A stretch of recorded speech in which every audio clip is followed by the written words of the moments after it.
इच्छा नरमांस खाने की हो रही है, क्योंकि जब से मैं गर्भवती हुई मुझे नरमांस खाने को नहीं मिला है।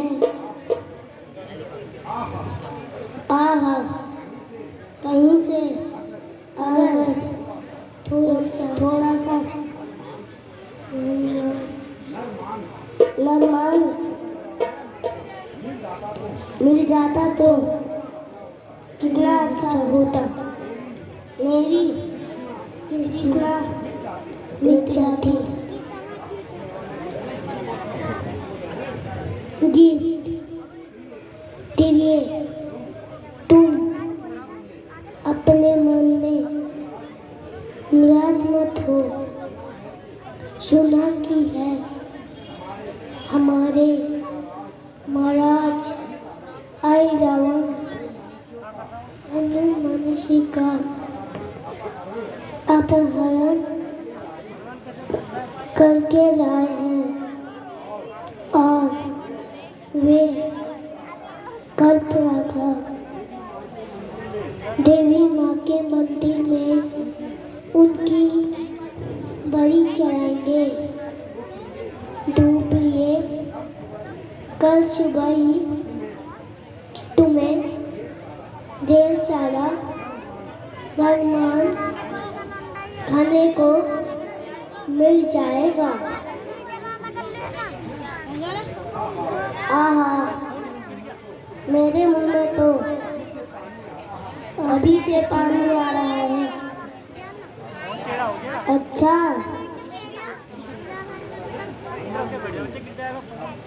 अच्छा, तो यह बात है। अब मैं सीधा देवी कुंभला मंदिर की ओर चलता हूँ। जय श्री राम।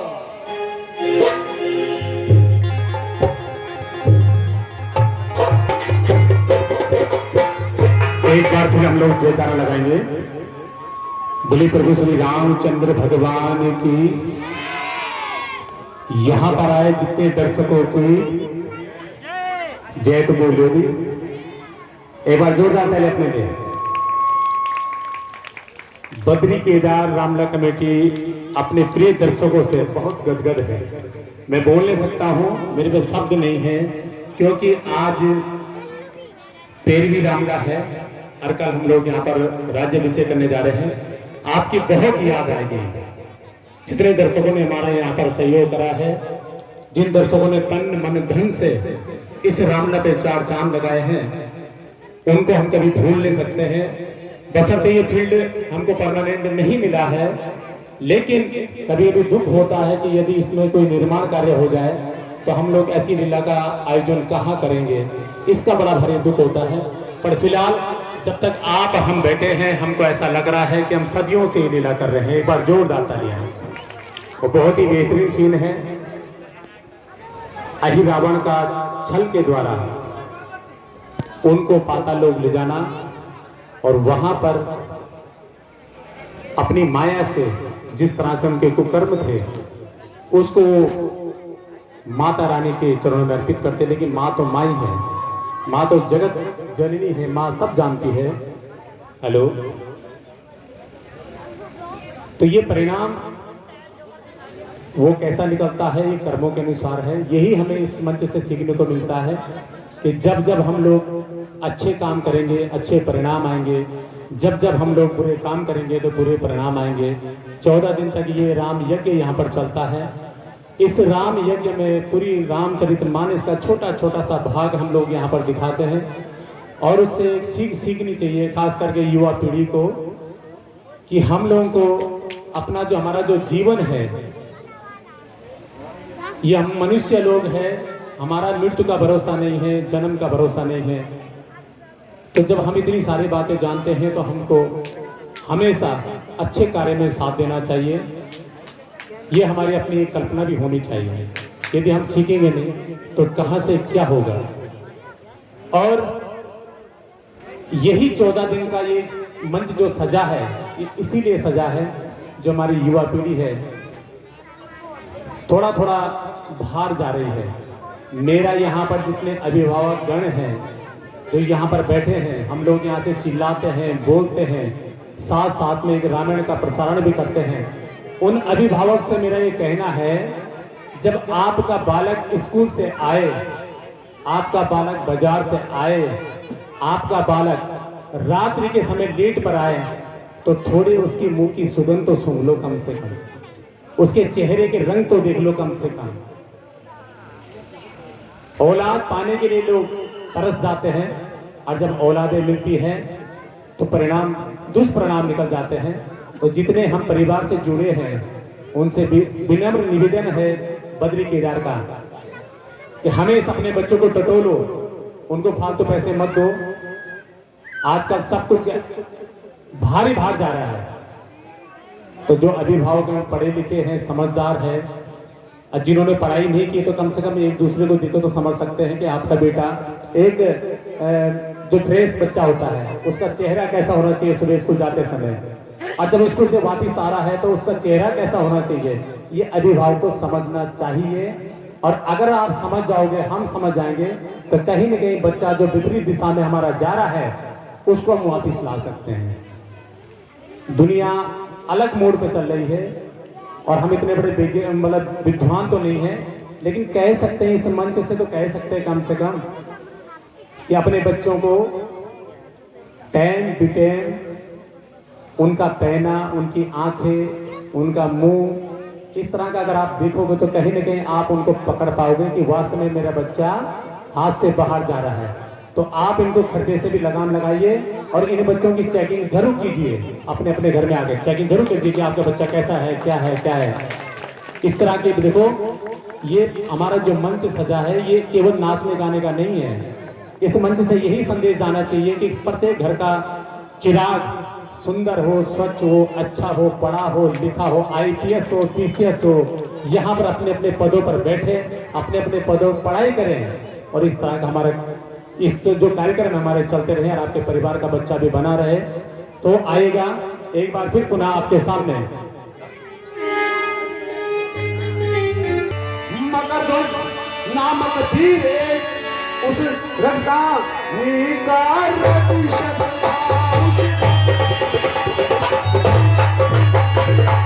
हनुमान राम के पायक थे, वह अहिरावण का सेवक था।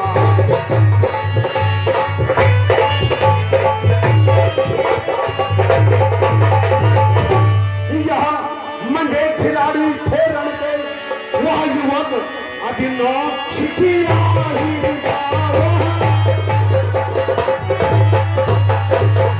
फिर भी निज बल में, साहस में बलवाला बाका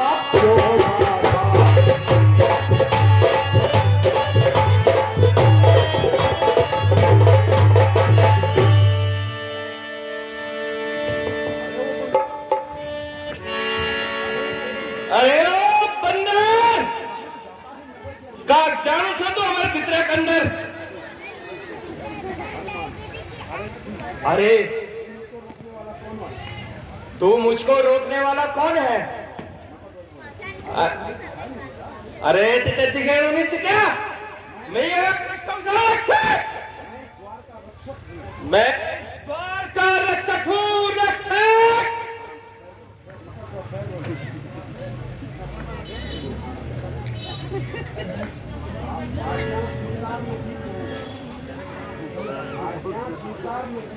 आज्ञा स्वीकार न की तो उत्पात पूर्ण हो जाएगा। बानर तारा है पृथ्वी, अभिमान चूर्ण हो जाएगा। इसलिए यहां से लौट जाओ। वानर के नाते कहता हूं, मैं मगरध्वज कहलाता हूं, कटिवर हनुमत का बेटा हूं। हे बानर, मेरा नाम मगरध्वज है। मेरा नाम मकरध्वज है और मैं वीर हनुमान जी पेट चौक। अरे कैसी बातें कर रहा है तू? मैं ही हनुमत हूँ, इधर देख। प्रभु का आज्ञाकारी हूँ मैं। अरे कैसा बेटा, किसका बेटा? जब बाल ब्रह्मचारी हूँ मैं। अरे मूर्ख, तुझे लज्जा नहीं आती? जो मुझ बाल ब्रह्मचारी पर लांछन लगाता है, तू क्या? मेरा पुत्र मेरा बिना विवाह के कैसे हो गया? तो क्या आप मेरे पिताजी छो क्या है? पिताजी तो पकड़ा छोड़ में आओ, तुम्हें छोड़े ना पिताजी। पिताजी मेरा बड़े गुरु साहब ने कहा तुम्हें। अरे ओ पिताजी तुम्हें हनुमान छो क्या? अबे मेरे तो पूछ नहीं मगर। अरे फिर वही बात का क्या मेरे पूछ?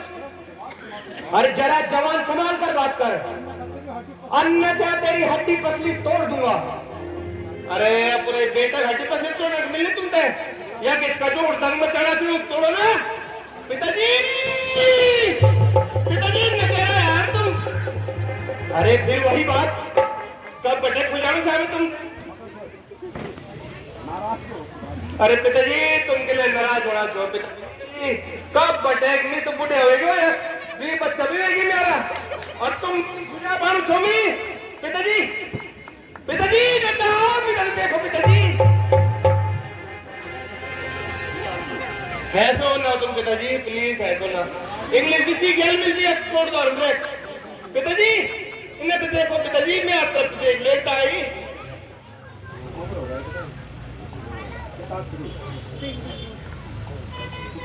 पिताश्री अरे फिर वही बात। एक बात सुन लो मेरी बात। पिताजी नाराज के होना चाहिए। अच्छा तो बोल, जो कुछ कहना है शीघ्र कहो। तो सुनिए पिताश्री। कर लंका दहन जब पिताजी ने कर लंका दहन जब पिताश्री ने जब जल में पूछ बुझाई थी, उस समय पसीने की धारा सागर में बहकर आई थी। मछली ने उसका पान किया, रह गया गर्भ तत्काल उसे, मिल गया देव कर्म से यह, मगर तो साल लाल से। पिताश्री जब आप लंका दहन करके समुद्र के ऊपर उड़ रहे थे, उसी समय मेरी माँ मछली का रूप धारण कर समुद्र में विहर कर रही थी। तभी आपने अपना पसीना पोंछा, उसमें से एक बूंद मेरी माँ के मुंह में जा गिरा और उसी से मेरा जन्म हुआ। अब तो आपको विश्वास करना पड़ेगा पिताश्री। अब तो बोल दो मेरा बेटा, अरे बोल तो दो एक दाई।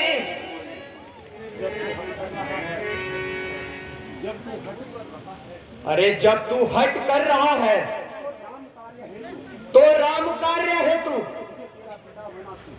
मुझे तेरा पिता होना स्वीकार है। अब तो खुश होना। अरे बहुत खुश रहेगा मेरे पिताजी, बहुत खुश रहेगा पिताजी। जरा एक बार गलत लगा लो मिताई। अरे पिताजी कक्षा तो मैं इसका साल में देंगे, मुझे तो 10 साल में की गुजान दे। पिताजी आशीर्वाद तो दे दो मिताई। कल्याण हो।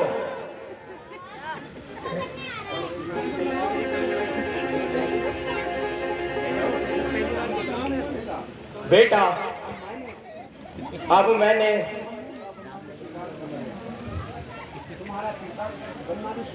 तुम्हारा पिता बनना भी स्वीकार कर लिया। अब मुझे नगर में प्रवेश करने की आज्ञा दो। इन जान के जान दूंगी तुमसे भीतर पिता ही तो बना अभी तुम थे राजा तूने बनाया नहीं पिताजी। ना ना पिताजी मेरी बात ध्यान से सुनो। पिताजी आई रावण प्रभु का, पिताजी आई रावण प्रभु का, मेरे पर कृपा भार है यहाँ, मेरे पर कृपा भार है यह, देवी मैया है सिद्ध ने, उनका चमत्कार है यह। स्वामी का है आदेश इधर, आदर इधर और पिता का है, आदर इस ओर पिता का है, आदर इस ओर पिता का है, असमंजस में है मकर ध्वज, यह सोच रहा करना क्या। इस ओर कुआं है दिख रहा, इस ओर दिखती खाई है ऐसे खोड़ खड़ा सेवक, पद देता नहीं दिखाई है। हे पितृदेव अब आप ही बताएं, इस समय धर्म है क्या मेरा? हे कर्मशील है कर्मधीर, कर्तव्य कर्म क्या है मेरा? बेटा, अच्छा, अगर तुम अपना कर्तव्य पूछते हो तो सुनो, ध्यान से सुनो। कर्तव्य पूछते हो बेटा तो सुनो, बाप संतुष्ट हुआ, तुम निश्चय ही मेरे सुख हो, यह सिद्ध हुआ, यह पुष्ट हुआ। हनुमत का ही बेटा ऐसा गंभीर प्रश्न कर सकता है, कर्तव्य वितप्पी पक्ष ही होकर बेधड़क पूछता है। मैं महावीर कहलाता हूँ, तुम भी युवक वीरवर हो, मैं प्रभु का सेवक हूँ, तो तुम भी उसके किंकर हो। तुम मुझसे पूछ रहे हो यहाँ इस समय धर्म क्या है मेरा? मैं तुमसे पूछ रहा हूं यहाँ कर्तव्य कर्म क्या है मेरा? जब लक्ष्य इन दोनों का है तो कैसे बाप और कैसा बेटा? दो वीरों में मल युद्ध होगा और इसी ठोर बेटा। अब शक्ति करेगी न्यायपूर्ण, निज जन्म निज का जन्म है, तुम फिर भी मछली नंदन हो, हनुमान अंजनी नंदन है। बेटा, अब तू हमारे बीच मलविद युद्ध होगा। अरे पिताजी तो बोल में तुम्हारा क्या? ये तो बेटा मेरा कर्म ही है, इसलिए युद्ध के लिए सावधान हो जा। पिताजी तुम तैयार हो गए हैं?